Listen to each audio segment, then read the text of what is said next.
Assalamualaikum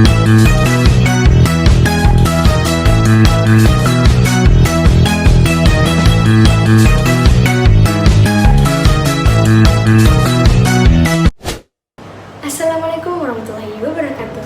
Perkenalkan, nama saya Andiana Agustina dengan NIM 50200144027 dari kelas A kelompok 2 Teori Kepribadian BF Skinner atau Behaviorisme. Video ini dibuat untuk memenuhi tugas mata kuliah Psikologi Kepribadian dengan dosen pengampu Bapak Dr. Usman Nur SAG MAG. Baik, pada kesempatan kali ini saya akan mempresentasikan materi tentang apa saja peran lingkungan dalam pembentukan kepribadian menurut Burrhus Frederick Skinner. Peran lingkungan dalam pembentukan kepribadian menurut B.F. Skinner sebagai tokoh behaviorisme radikal menekankan bahwa lingkungan eksternal adalah faktor utama yang membentuk perilaku dan kepribadian. Beberapa poin spesifik diantaranya: yang pertama, konsekuensi sebagai penguat perilaku. Perilaku yang diikuti oleh konsekuensi yang menguntungkan atau reinforcement atau penguatan akan lebih mungkin diulangi. Sedangkan yang diikuti konsekuensi yang tidak menguntungkan atau cenderung berkurang. Dengan demikian, kepribadian dimaknai sebagai pola perilaku konsisten, terbentuk dan dipertahankan lewat penguatan dan hukuman dalam lingkungan.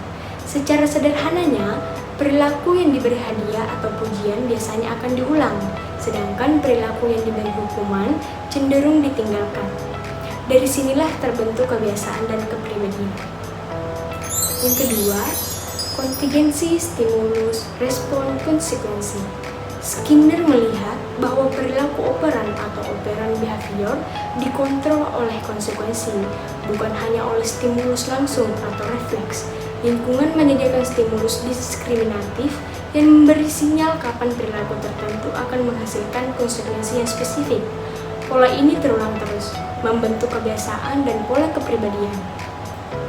Lingkungan memberi tanda kapan suatu perilaku akan mendapat hasil tertentu. Misalnya, anak belajar bahwa bersikap sopan di depan guru akan mendapat respon positif. Yang ketiga, pembentukan perilaku bertahap atau shaping. Bila kita membentuk perilaku kompleks, lingkungan dapat melakukan shaping, memperkuat respon-respon yang mendekati yang diinginkan sedikit demi sedikit. Misalnya, dalam pendidikan atau pelatihan perilaku. Perilaku yang rumit bisa dibentuk sedikit demi sedikit. Lingkungan memberi penghargaan pada langkah kecil yang mendekati perilaku yang diinginkan. Adapun yang keempat yaitu determinisme lingkungan atau environmental determination. Skinner berargumen bahwa sebab-sebab perilaku termasuk kepribadian harus dicari di lingkungan, bukan di variabel internal seperti motif atau keinginan yang tidak dapat diamati secara langsung. Dari sudut pandang ini, lingkungan bukan hanya latar belakang, melainkan kekuatan aktif yang memilih perilaku lewat reinforcement.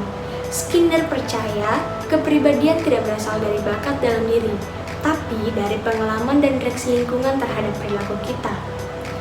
Adapun yang kelima, perubahan kebudayaan dan lingkungan sosial.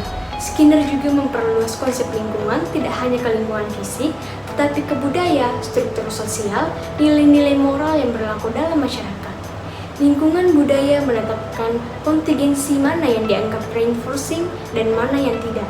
Sederhananya, tidak hanya lingkungan fisik, budaya, aturan sosial, dan nilai-nilai juga ikut menentukan perilaku mana yang dianggap baik atau buruk. Baik, itulah tadi materi yang sempat saya sampaikan mengenai apa saja peran lingkungan dalam pembentukan kepribadian menurut Burrhus Frederick Skinner. Lebih dan kurangnya mohon dimaafkan. Wabillahi taufiq wal hidayah. Wassalamualaikum warahmatullahi wabarakatuh.